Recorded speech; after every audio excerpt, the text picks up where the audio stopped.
Vamos lá. Olha só, para quem nunca ouviu falar de comportamento maladaptativo, a gente vai diferenciar primeiro, ok? Existe o comportamento adaptativo. O comportamento adaptativo é o comportamento mais comum de uma pessoa que sofre uma lesão e que provavelmente vocês já entraram em contato.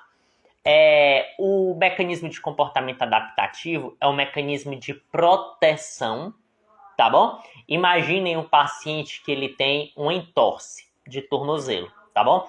Normalmente, a gente tem ali o ligamento talofibular anterior, que é como a maior vítima, não é? Dessa entorse.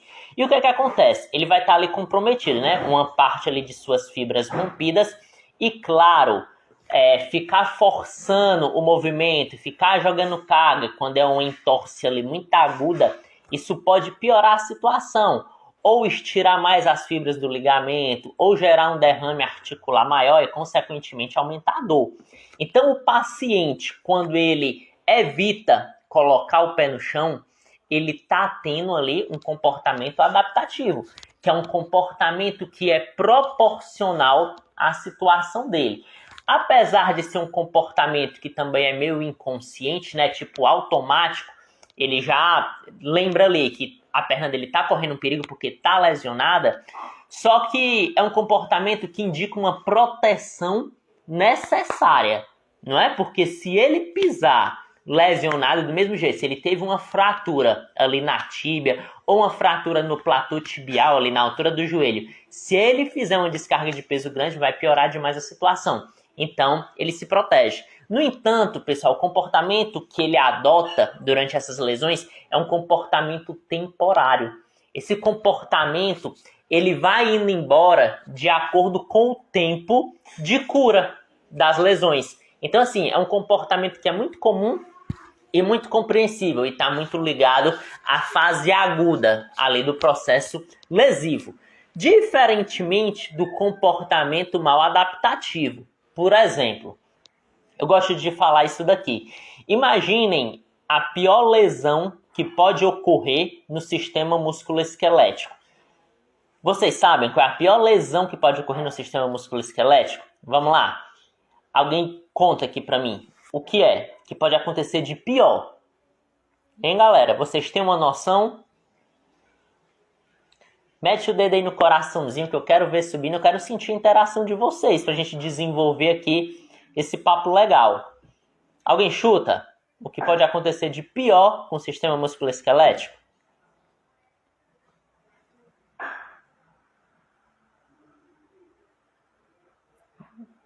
Bom, vamos lá. Ainda devem estar encabulados, né? Mas vamos se soltar, galera. Coraçãozinho subindo, a gente começa assim.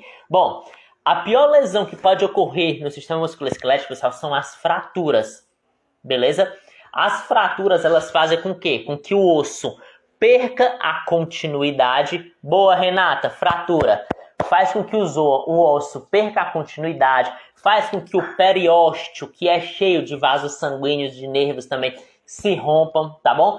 E quando ocorre a reconstituição, né, da fratura, quando o osso se consolida, ele não vai se consolidar do mesmo jeito. Vai ocorrer ali uma perca de simetria, mesmo que se for pequena, não vai ser a mesma coisa que antes.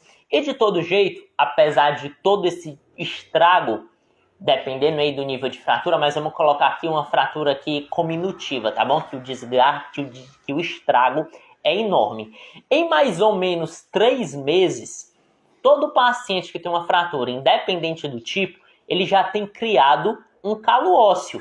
E a fratura, consequentemente, já está ali, fortezinha, consolidada. Então, presta atenção, muita atenção. A pior lesão que pode ocorrer no sistema musculoesquelético, em até 3 meses, ela se recupera. Ponto, tá bom? Quando a gente tem aqui os pacientes com dor lombar crônica, essas dores que têm mais de 3 meses, presta atenção. A gente sabe que a maioria dos pacientes com dor lombar, essa dor, ela é inespecífica. Essa dor inespecífica significa que a gente não sabe direito o que é no tecido ali que pode estar comprometendo o paciente. tá bom? Então a gente acaba dizendo que a dor lombar é uma combinação. É como se fosse um surto, sabe? De aspectos cognitivos de entendimento, de aspectos emocionais, tá bom? De aspectos sociais. Isso tudo vai botando pressão, vai botando pressão, vai botando pressão. E de repente a coluna do paciente não aguenta essa pressão e ele tem um surto, ele tem uma crise e ele sente a dor, certo? Mas no geral não está ligado a nada físico. Então preste atenção. Se não está ligado a nada físico, então significa, né? Porque até agora a gente não tem certeza disso. Então significa que em 3 meses, mesmo se fosse, era para ter curado. Porque a fratura ela não se cura em até 3 meses. Poxa, então por que é que o paciente está evitando se abaixar? Porque na hora de se abaixar, ele está ali, ó, dobrando o joelho para pegar um objeto no chão e ele não dobra as costas. Por que é que na hora de se abaixar o paciente está assim, ó, alargando a base demais na hora de pegar um objeto? Por que é que o paciente, na hora de sentar, ele não relaxa? Ele fica aqui todo ereto. Porque, pessoal, quando a gente fala de comportamento mal adaptativo, ele está ligado às duas coisas.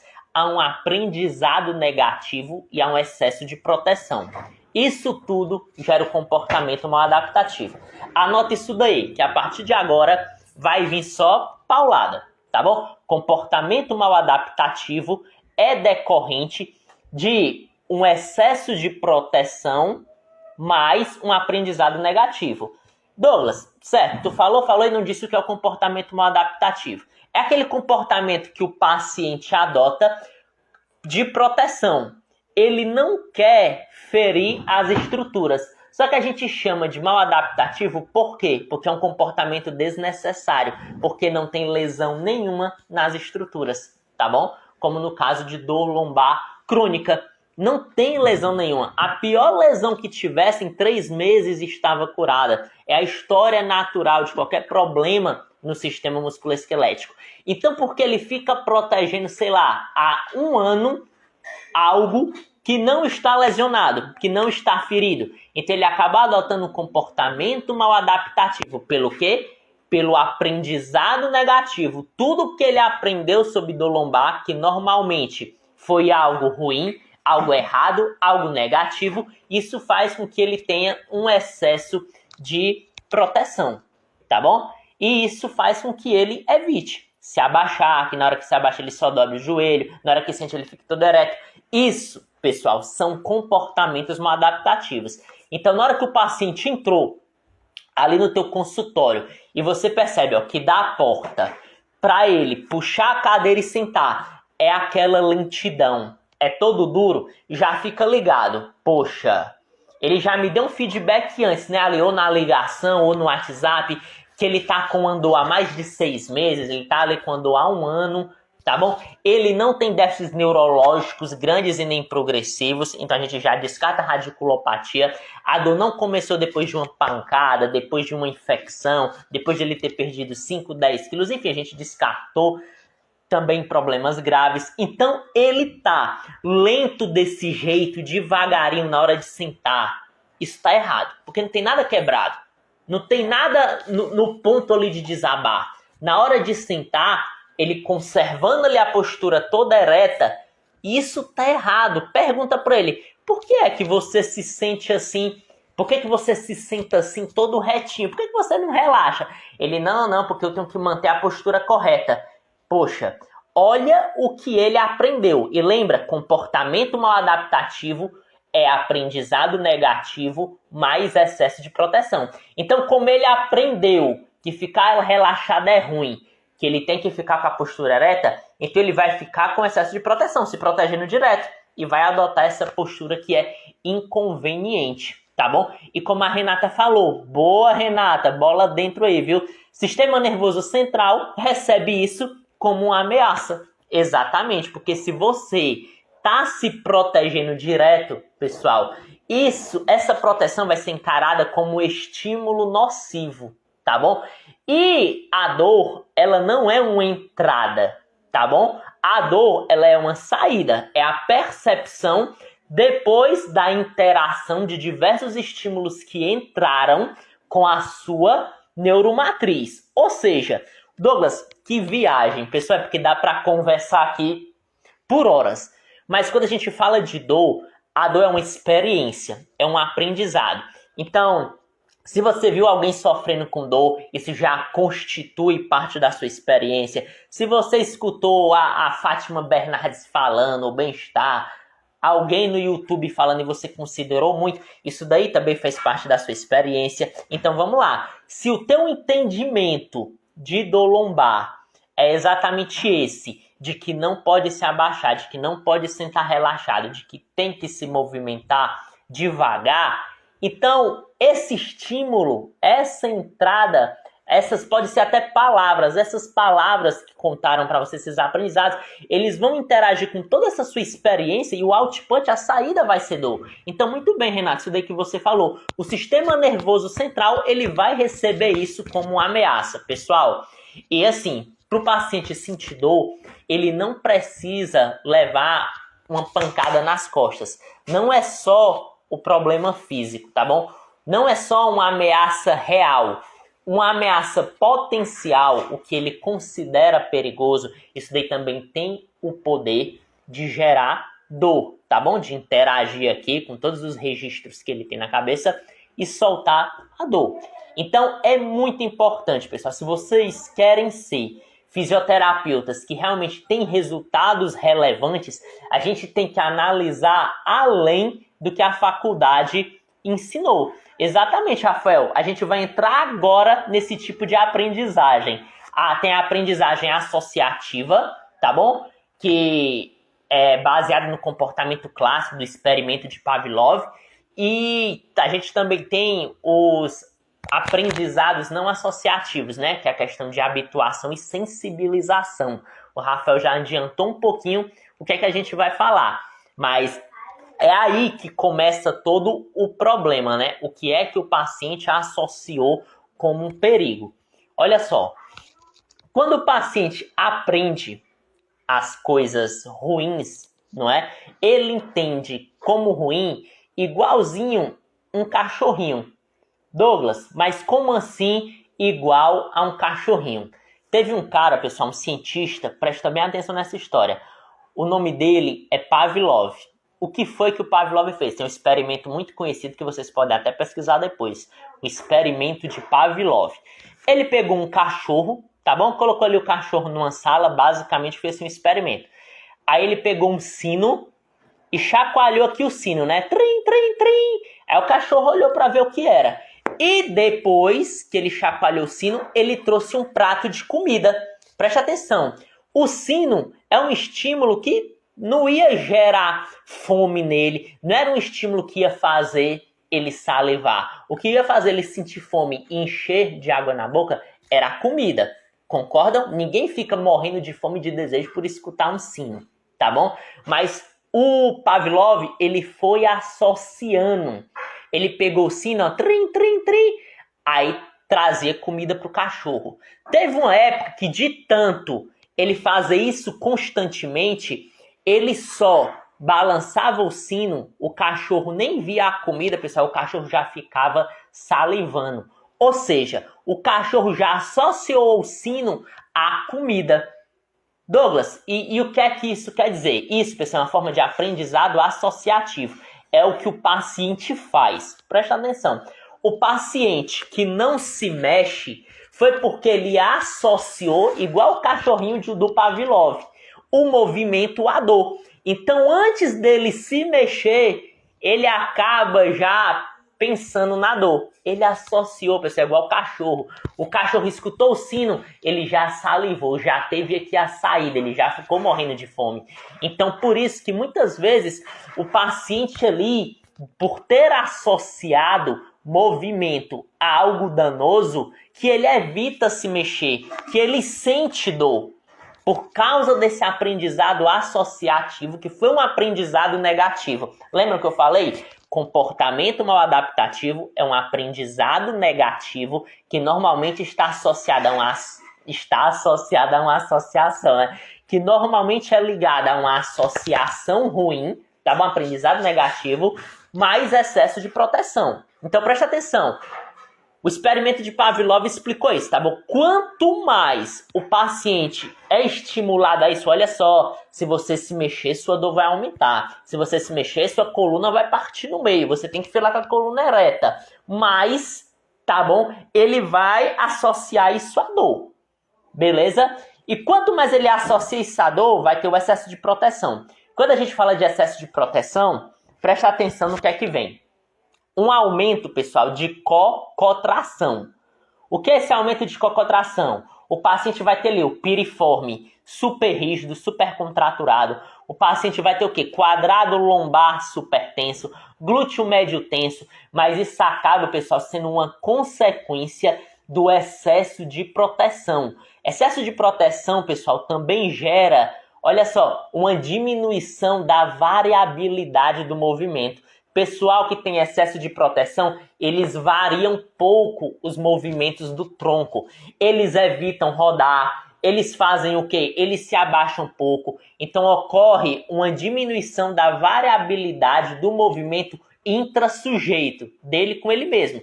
Antes ele fazia tudo, mas agora, por causa do aprendizado associativo negativo, movimento é ruim, movimento gera dor. Então ele vai gerar esse excesso de proteção. E esse excesso de proteção vai trazer isso, tá bom?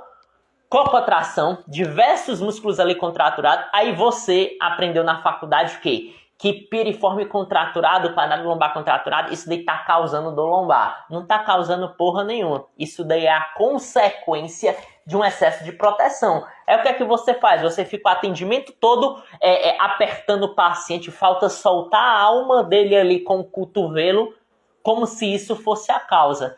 Mas não é. O principal problema está onde? Está no aspecto cognitivo, de entendimento do teu paciente.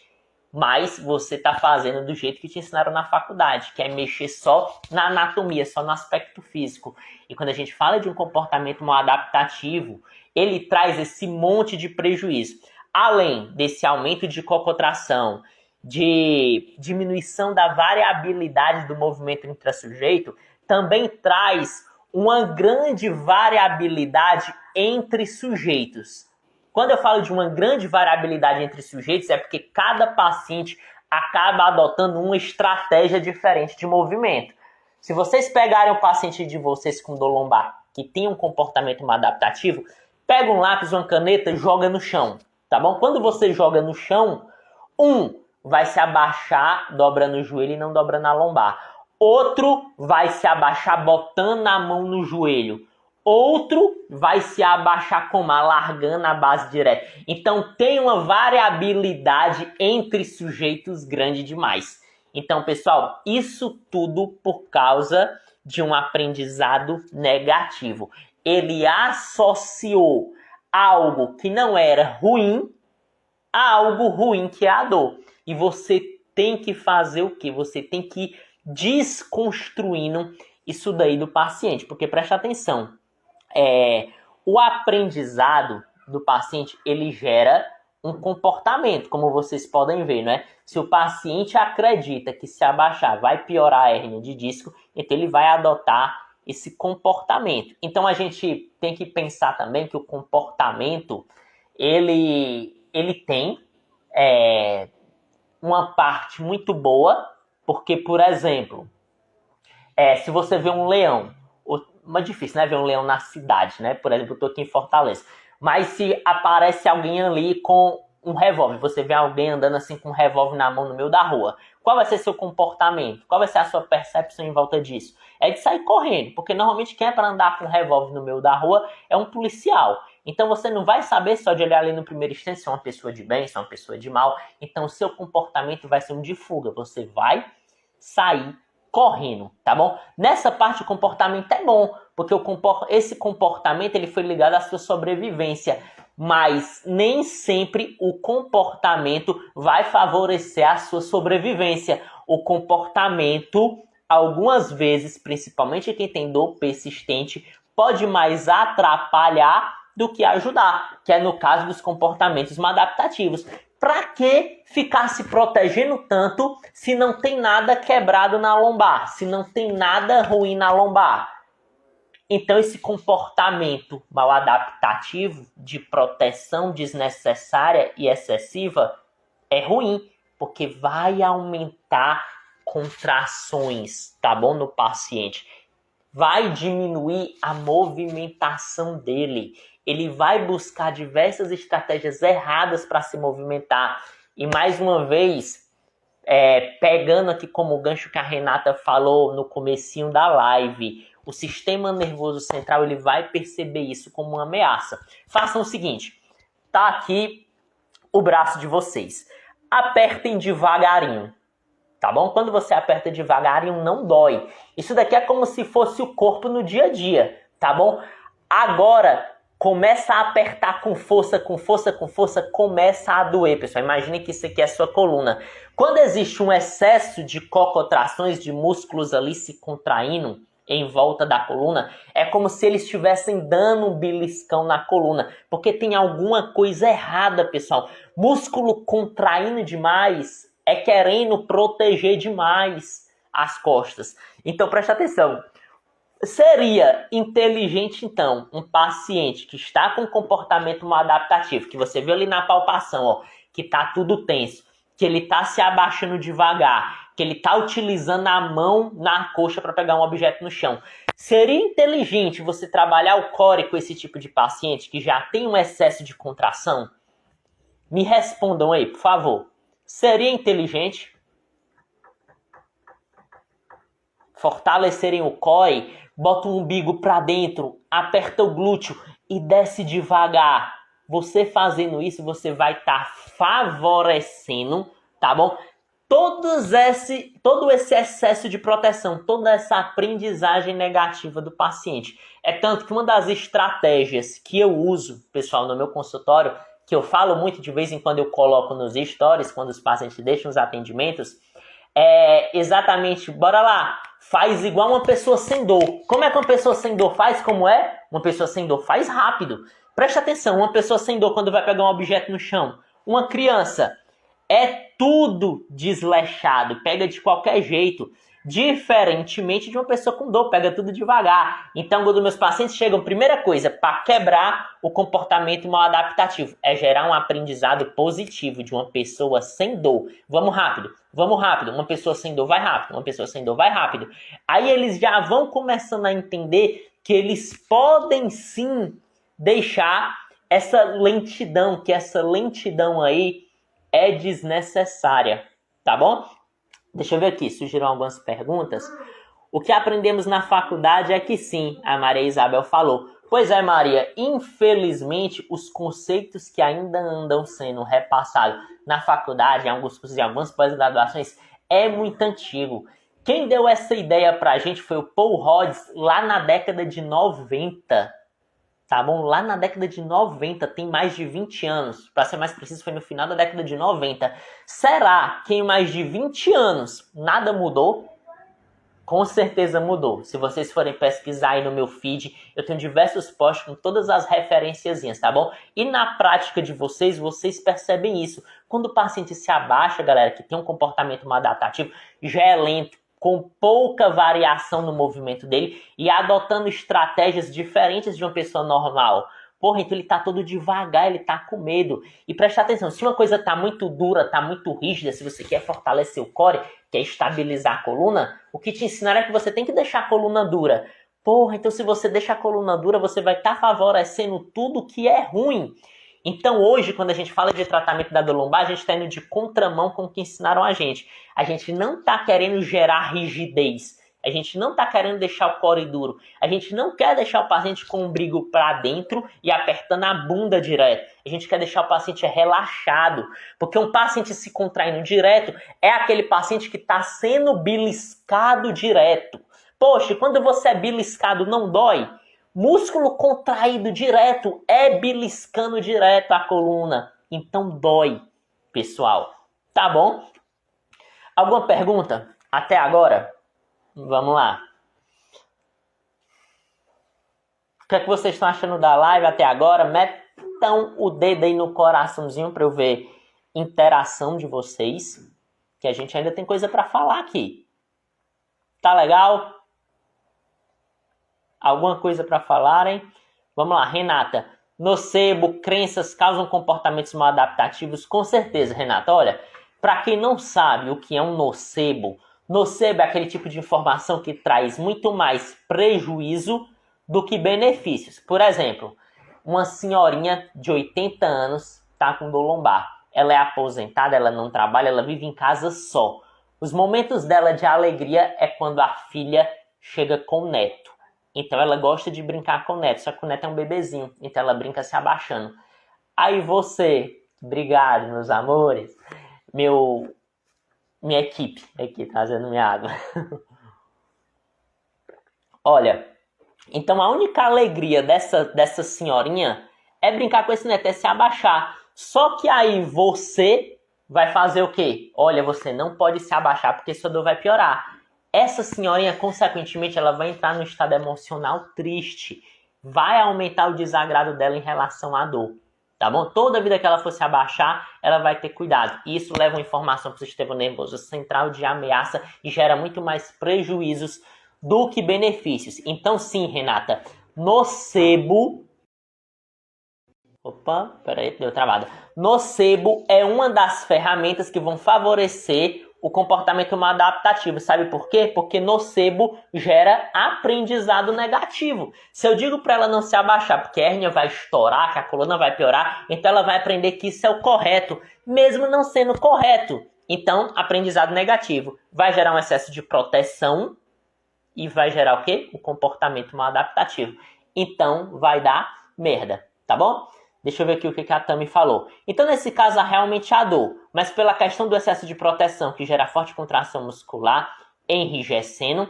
Vamos lá. Dor, ela é multifatorial, tá bom? A gente aprendeu o quê? Que quando tem um corte na pele, esse estímulo, que é um estímulo nocivo, era como se fosse dor. Ele era levado até a medula, na medula era modulado e ia ser percebido aqui no cérebro. Só que não é assim, tá bom? São estímulos nocivos, pessoal. Eles podem ser dados tanto de forma física como de formas não físicas, tá bom? O que interessa dessa entrada, na realidade, nem é ela em si. É com o que ela vai interagir aqui. Porque, por exemplo, se disserem pra mim, Douglas, olha aí como é que tu tá fazendo a live, cara. Tu tá todo relaxado, não tem nenhum encostozinho aqui, tu vai ficar com dor nas costas. Isso pra mim... não interessa de nada essa informação, porque eu sei que isso não causa dor lombar. Mas para uma pessoa que não tem um conhecimento que eu tenho e que vocês têm, esse tipo de informação vai ser um estímulo nocivo, porque vai gerar uma interação com a sua neuromatriz, com seus registros de quê? E aspectos cognitivos ruins, por exemplo, seu entendimento. Eita, é mesmo, eu não posso se abaixar porque minha coluna vai quebrar. Vai gerar o quê? Um estado emocional ruim. Ah, como vai quebrar, então eu não posso mais realizar as coisas que eu gosto.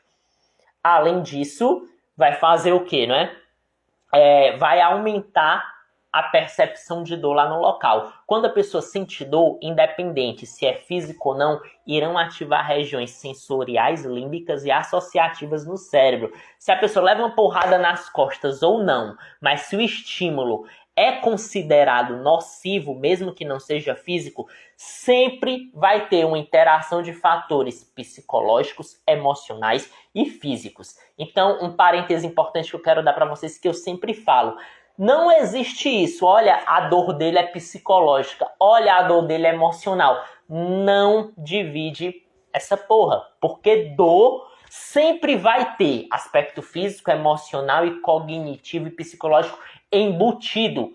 A diferença é que vão ter pacientes que vão ter o estado emocional mais abalado, outros o estado cognitivo mais abalado, outros a repercussão vai ser maior no estado físico, que é o que normalmente a gente vê, ele com medo de se abaixar. Entendam dor como isso, tá bom? Algo multifatorial. Esse excesso de contração aí, Tami, que você perguntou, é um dos fatores que irão enviar mais estímulos nocivos para o paciente. Mas lembra que isso é uma consequência? Ele tem um aprendizado negativo, então ele vai se proteger demais. E qualquer coisa que fica parada por muito tempo demais, acontece o quê?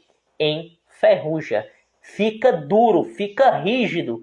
Não é isso? Bloqueio articular, Por exemplo, não acontece quando a gente fica muito tempo sem se mexer, quando fica imobilizado, não enrijece? Então pronto, muito tempo sem se mexer vai gerar, vai enrijecer as estruturas, vai fazer com que os músculos apertem mais a situação, porque o cognitivo do paciente é que ele se proteja direto.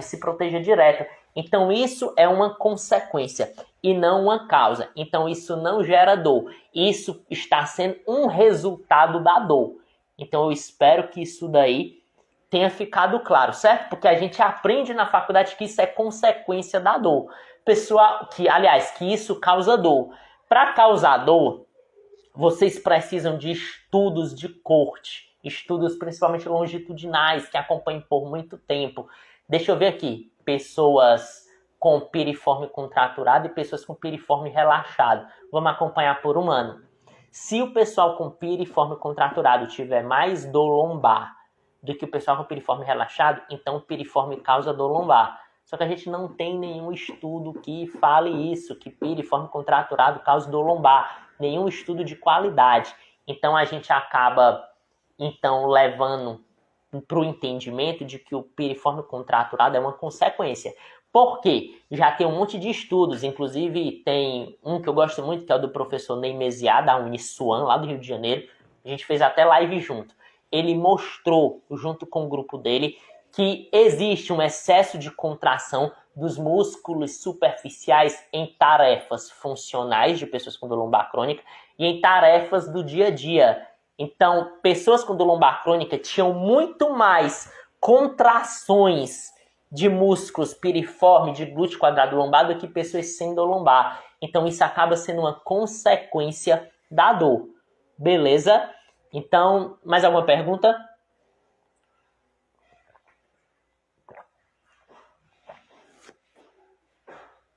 Deixa eu ver como é que tá aqui. Bom, eu sei que isso daí pode ser um assunto novo para um monte de vocês que estão aqui comigo hoje, certo? Mas eu quero que seja um assunto que vocês comecem a levar a sério no ambiente clínico de vocês. Ontem, por exemplo, uma das minhas seguidoras falou: Douglas, meu paciente ele tem uma radiculopatia, uma dor que desce, mais déficits neurológicos, mas essa paciente ela está com sintomas controlados, mas ela está com a extensão limitada. Aí eu dei uma dica para ela, porque, poxa, pessoal, se os sintomas estão controlados, provavelmente, que é o que eu vejo em ambiente clínico, esse pessoal, ele fica com um aprendizado negativo e com excesso de proteção, porque aquele movimento doía. Então, isso acaba repercutindo em um comportamento mal adaptativo. Então, aquela extensão que ela estava evitando, a culpa era de quem? Era do aspecto de entendimento, do cognitivo dela. Só que você ia morrer ali fazendo mobilização para aumentar a amplitude, ganhando mobilidade de quadril, sendo que o problema não era físico, o problema estava aqui, ó. Então, Douglas, vamos lá. Agora vamos chegar no ponto. Como é que a gente trata esses pacientes com comportamento mal adaptativo? Vocês querem saber? Deixa eu ver o coraçãozinho subindo. Cadê?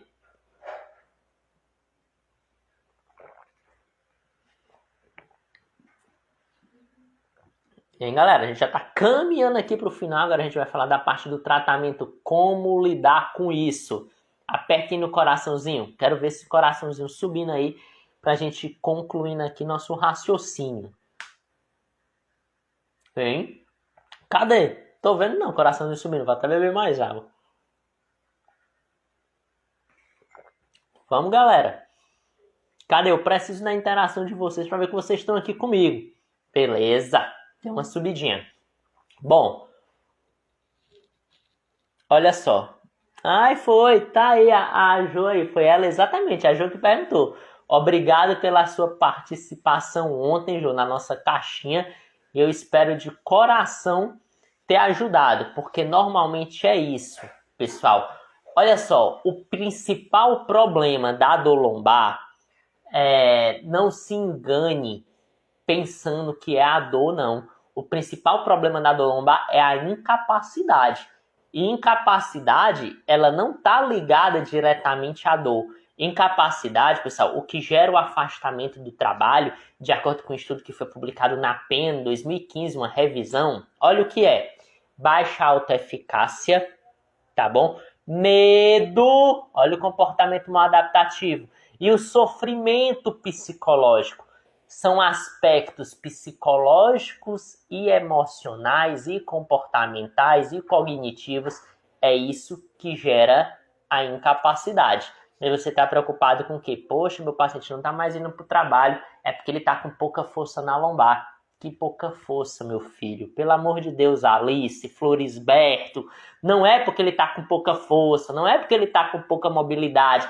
Ele está incapacitado porque ele não é capaz de acreditar na própria ação, ele tem baixa autoeficácia, ele está com medo, ele sofre antecipado. Por isso, Alice, Florisberto, entendeu? Vocês não podem ser iguais a Alice e o Florisberto. Vocês têm que pensar fora da caixa, pessoal. Porque pensando do jeito que a gente está pensando, as faculdades formando profissionais do jeito que estão formando, se vocês olharem os dados epidemiológicos, vocês tomam um susto. Do lombar só está piorando as pessoas com incapacidade. Então bota a mão na consciência. Será que o que a gente aprendeu está servindo para alguma coisa? Se só está piorando o número de pessoas incapacitadas, tem alguma coisa errada e a gente tem que rever isso. E eu espero que com esses conteúdos que a gente posta todo dia essa live, coce um pouquinho a consciência de vocês, pessoal. Porque o que faz a gente não evoluir não é o que a gente não sabe. Porque às vezes a gente acha que é certo porque eu não sei tratar. Na realidade, o que embarrera nosso crescimento é o que a gente acha que sabe. A gente acha que sabe porque a gente aprendeu na faculdade.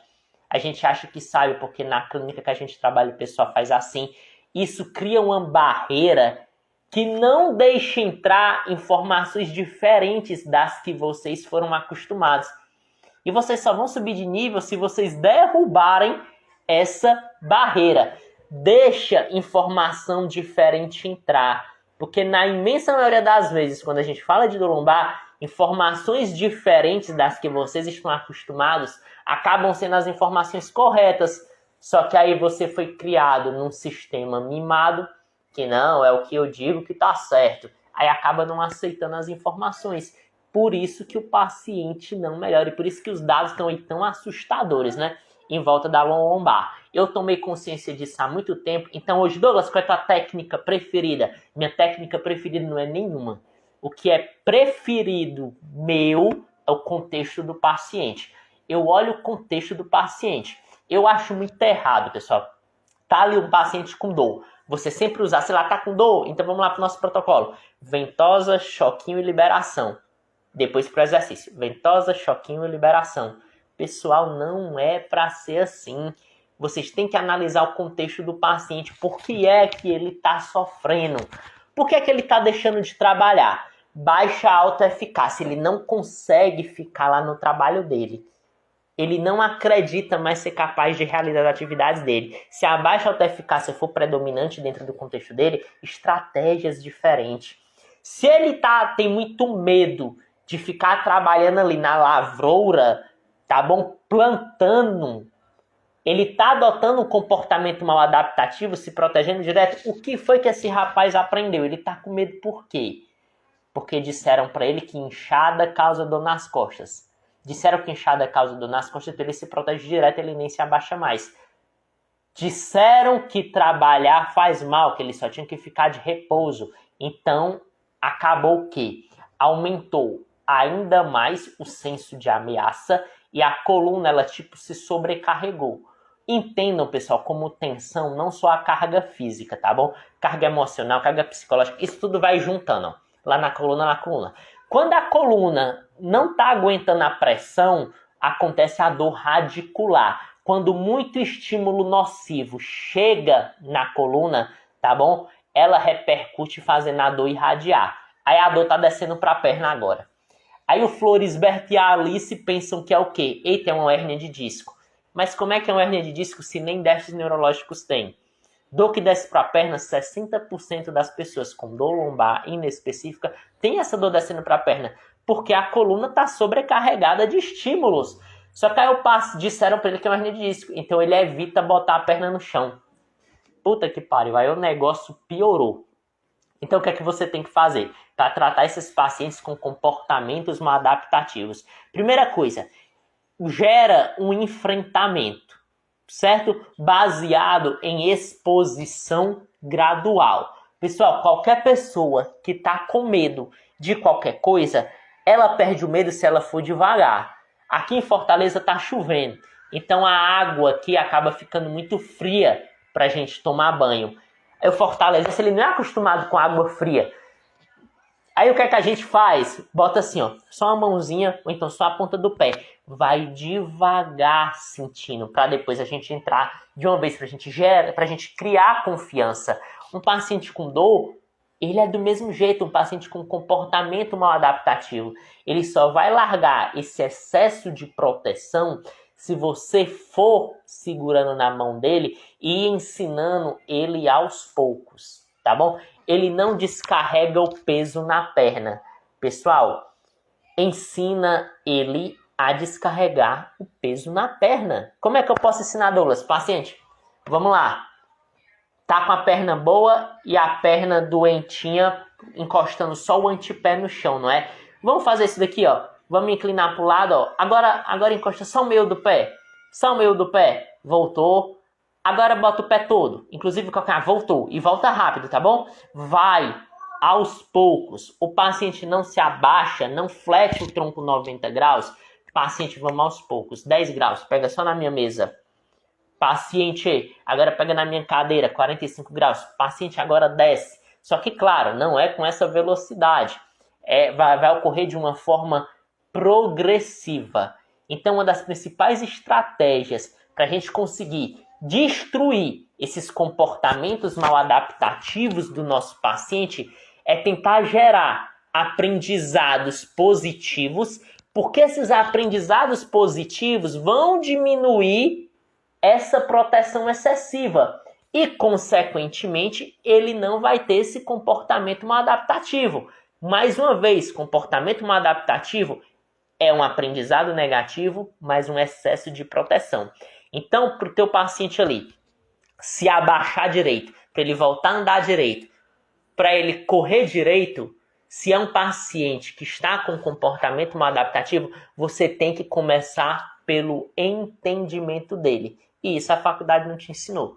Como você se comunicar, como você se comportar. Eu estou te dando aqui o primeiro passo, como você pode fazer através do aspecto físico. Expondo ele aos poucos às atividades dele. Usa a tua criatividade, não inventa, vamos fazer aqui uma ponte, vamos fazer uma prancha. Isso não é exercício contextual, isso não é exercício que é transferível para o dia a dia do paciente. Ou qual é o paciente que você vê que usa uma prancha no dia a dia ou algum movimento parecido com uma prancha? Existe algum? Não existe, não é um exercício transferível para as atividades do dia a dia. Talvez para atividade sexual, mas no geral, pessoal, exercício de prancha não influencia no contexto ali do paciente. Uma ponte. Poxa, quem é que faz algum exercício parecido com ponte no dia a dia no geral?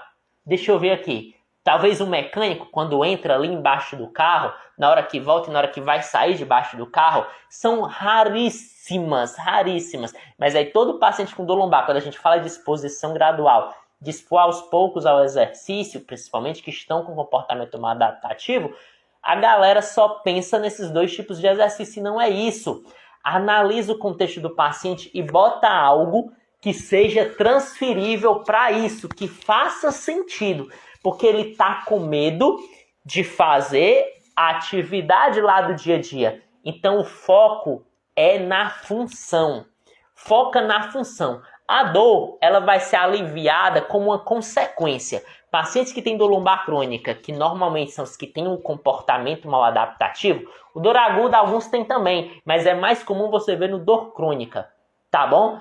Eles vão se dar bem se você gerar uma experiência voltada ao contexto deles, tá bom?